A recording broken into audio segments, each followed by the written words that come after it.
A warm welcome and thank you for joining us, and thank you for watching Smart 24 TV as we continue to drive a business. My name is Rona Nahabwe with Winnie Buyiza Nakauchi on the sign language. To kick it off, let's look at rearranging tax operators. The Minister of Kampala, Capital City and Metropolitan Affairs has directed tax operators operating along Entebbe Road to move away from the old tax park and return to Kisenyi and Usafi. This is intended to decongest the city, restore order, and streamline the business.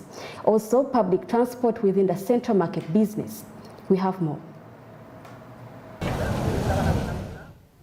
Since the flyover building project began, congestion became the norm on Entebbe Road. Construction taking place concurrently with active transportation activities has led to a number of incidences. This sparked the attention of the dignitaries, who then issued a decree to save lives and companies in general. Affairs to streamline operations of Entebbe Road stage that had shifted operations from Usafi Tax Park to Old Tax Park. We decided that all Entebbe Road-based taxis are gazetted to operate in Usafi Park and Kisenyi Park. In a bid to ensure that all Entebbe Road taxis return to the Old Tax Park, it was agreed that the following resolutions be implemented with immediate effect. When speaking to the media, the Minister for Kampala, Hajati Kavanda, made it clear that the instruction would begin to be applied today and that no tax operators working along Entebbe Road will be permitted to operate in the old tax park. She also evicted all illegal tax stages from the city. All taxis operating along Entebbe Road should immediately vacate the old tax park and return to Usafi and Kisenyi Park. Number 2, KCC enforcement team should remove all illegal stages specifically along Entebbe Road, Conrad Plaza, and Chibat areas.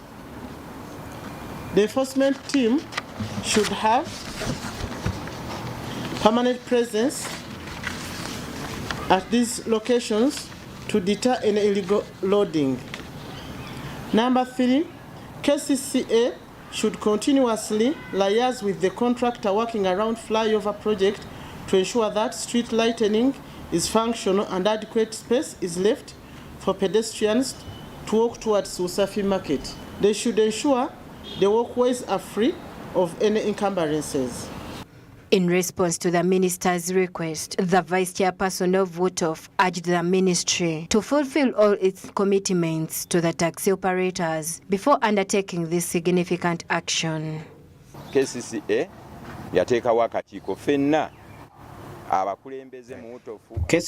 has a committee that we, all the leaders from WUTOF, Kisenyi Old Tax Park and Usafi have been meeting, and we all agreed on the rearrangements, but on conditions which have not been put in place, and it was intending to safeguard the people.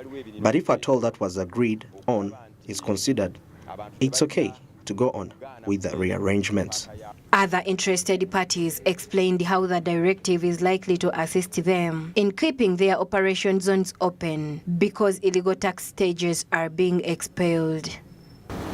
Tumaze banga mfenga mu Kisenyi Taxi Park nga tetukola.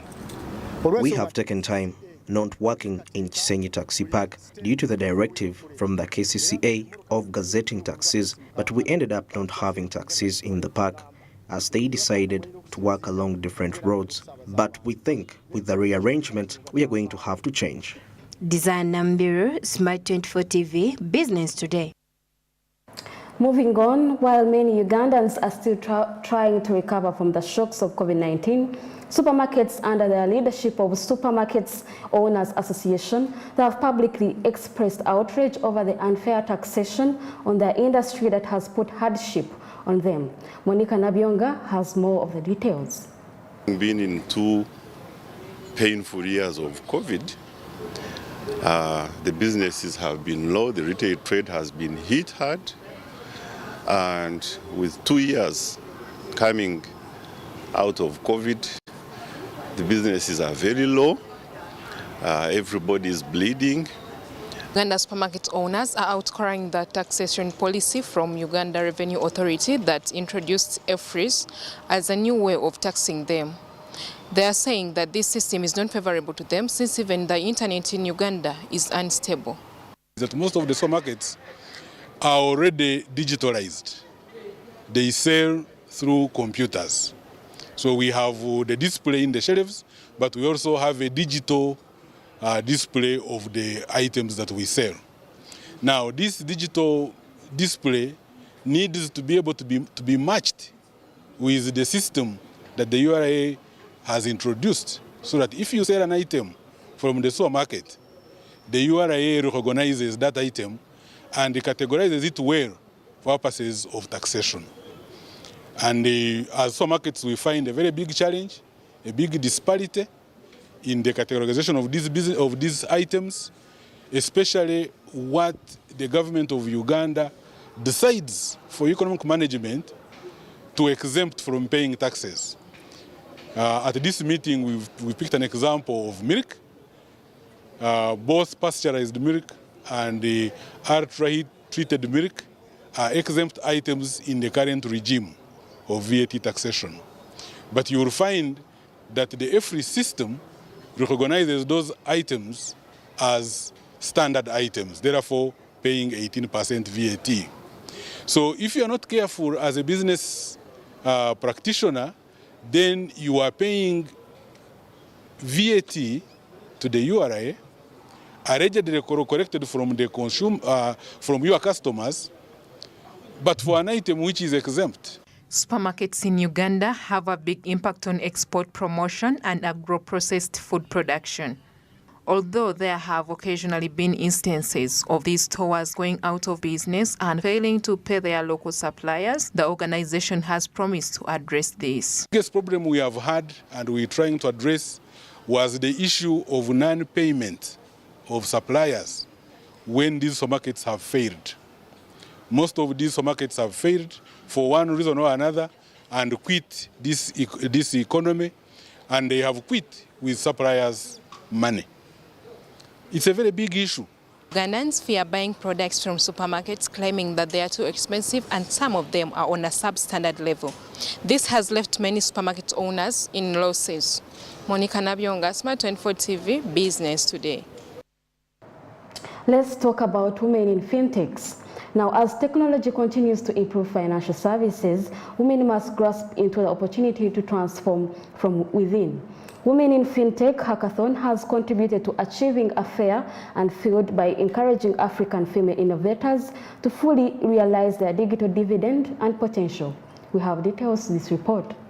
Due to COVID-19 and its subsequent impacts, women are encountering more difficulties in their places of work. Through the Women in Fintech Hackathon, High People and its partners are changing lives by utilizing the resources for digital innovation available. Look at all those sectors, you will notice that technology is the oil in all those sectors.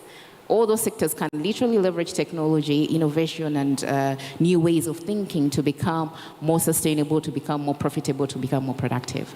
So you are very much in the right space, because you women techpreneurs, you women developers can actually develop anything to help all these 12 sectors, because they all drive on that engine of technology. They have not taken the time, for example, the ones who are here to be mentored, to know what you need to do. They have not registered their businesses. So it's people waking up one morning and saying, I'm going into chicken. Do you know what chicken needs? Do you know what the feed is? Do you know where the vet is? You don't. But you are saying you started a business. So I wouldn't take that one very seriously. And of course, if you fail this year, failing is not the end of the world. You failed, that means... The speakers emphasized that for women to succeed as entrepreneurs, they need the support of their families and spouses. What I think is support. And support on fronts in terms, first, family support, spousal support, and also organization support. And I'll start with spousal support, because I think it really touches on a lot of the issues that we see. So I think there is a need for us to raise the young generation, especially the men, to not attach their ego to, or their sense of masculinity should not be attached to a level of control that they have, especially with women. Because part of the reason as to why we have so much friction with women being able to participate financially, be it savings, be it entrepreneurship, is that men sometimes will say, no, I'll make the money. No, when you make the money, give it to me. When men understand that if women solve problems that affect them and it does not take away from them as a man, it will allow us to encourage, one, our women, two, our girls to participate even in STEM. And so part of that will change the conversation and the narrative from, oh, a woman has to seek permission in order to participate, let's say have her own account, but now she has the right to because she's also being supported. The Elevation and other startup firms were given money to help grow their businesses. Register our company and put in more effort and put it out on market. Ronana Habwe, Business Today, Smart 24 TV. The pandemic's drawbacks were felt by everyone in the world, and this presented owners of enterprises with incredibly challenging problems. However, while the epidemic and catastrophic consequences on the businesses were felt, especially on small and medium businesses, it also proved to be a blessing in disguise for many startups that managed to survive this new normal. The transportation sector has been severely impacted by the pandemic, which needed physical spacing, as well as the high fuel prices brought on by the conflict between Russia and Ukraine. Both of these occurrences have raised the cost of transportation systems, putting existing startups in danger and forcing them to devise survival measures. This is to tell a story of resilience. This is to tell of how flexible entrepreneurship should be for a business to thrive. Yes, you may start out with a different business model, but given the circumstances, we had to adjust so as to survive. One of the companies that has persevered despite these difficulties is Trips Uganda, a tech startup that is passionate about utilizing technology to link people with the safest forms of transportation for daily rides that are scheduled, predictable, and accessible. When we launched Trips in 2019, it was called Plenty Waka in September of 2019. And the following year in March, a lockdown was announced. Now, for a business that has just started, obviously, we had to find ways of making sure that we do not close down. So like the entrepreneurs that we are, we decided to set up Plenty Waka Logistics. So during the lockdown time, we're literally doing logistics business, helping people deliver their goods and merchandise since movements were not allowed. And fast forward, having gone through that turmoil, we rebranded to Trips. The comfort that comes with using public transportation in Uganda is the sector's main issue. Over 2.5 million people in Uganda alone face the inconvenience of failing to find a predictable means of travel. And this leads to a lot of wasted time. For example, in Kampala alone, people are losing up to 52 days in traffic jam, trying to figure out how to move from point A to point B. However, the corporate world in Uganda is transitioning to a digital one, and many startups must accept and welcome this change if they are to develop. Internet has become, has made the world a global village, and people are adapting the usage of internet each and every day. So definitely it only gets better because technology eases life. When a company is looking to grow, one strategy many business owners explore is doing so through the acquisition of another comparable organization to ensure significant growth in a short amount of time. The contents of the acquisition is to actually foster operations and also to help improve operations. Why? Because when you enter a new market, it is easier to work with people who already have experience and understand the market better. So that way you are able to attain market fit in the shortest time and provide an excellent service. Despite the fact that the pandemic is typically viewed as having a negative impact on businesses, Beatrice argues that in the long run, those who practice patience may have benefited. Trips started operations in 2019. It took us a whole year, 12 months, to actually be able to move at least 200,000 people. Now, with over time, as we celebrate 3 years, we have seen enormous growth. How? Just 6 months ago, we were celebrated trips hitting 1 million plus bookings. That means over 1 million people have embraced the trips technology and transport. And in just 3 months, we have been able to double that number. So as we celebrate 3 years, we are talking about 2 million people using trips technology and trips transport. Now, this is a sign that people are embracing the usage of technology because they enjoy the benefit that comes with technology. Mary Gorit Nachiganda, Business Today. Smart 24 TV, driving business. Moving on, let's talk about the tetanus awareness campaign. The Coalition of Health Promotion and Social Development has launched a month-long hold tetanus awareness campaign in cooperation with Ministry of Health. The repeated avoidable tetanus deaths that occurred despite the government's uneasing vaccination campaigns against the illness and served as the impetus for this campaign. Naomi Mutumba has details of this report.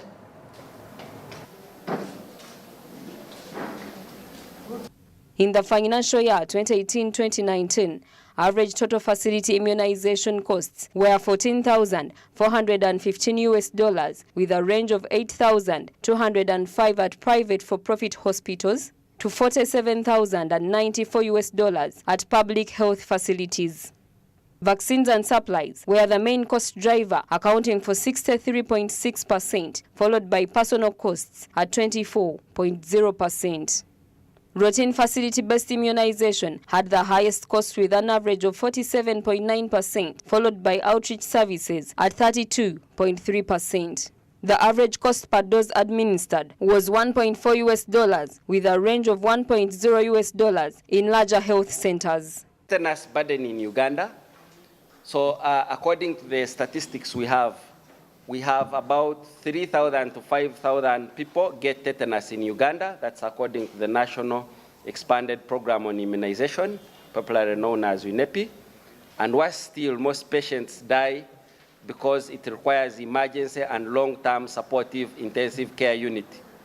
I must say that tetanus vaccine, which is administered to children, does not provide long-term immunity, as I had already stated. Have been young children, infants, who get the vaccine at 6, 10, and 14 weeks. Then, women of childbearing age. That's how it is categorized, which is 15 years to 45 years of age. Vaccination against tetanus is quite low in the country for two main reasons. Number one is that a number of people are not aware about the vaccination schedule for tetanus. Number two is that the death rate of tetanus is so high that many people don't get to witness sick people, those who are sick with tetanus, because you never see them on the normal ward. They are always in the intensive care. In the financial year 2018-2019, average total facility immunization costs were $14,415 with a range of $8,205 at private for-profit hospitals to $47,094 at public health facilities. Vaccines and supplies were the main cost driver, accounting for 63.6%, followed by personal costs at 24.0%. Routine facility-based immunization had the highest cost with an average of 47.9%, followed by outreach services at 32.3%.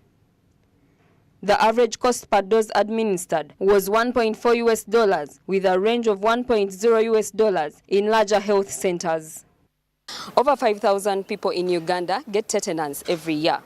Worse still, most of them die due to failure to access support and treatment from hospitals. Today's launch is to create awareness amongst Ugandans about tetanus and its vaccination. Naomi Mtumba, Business Today, Smart 24 TV. Business Today returns after this short commercial break. Please do stick around.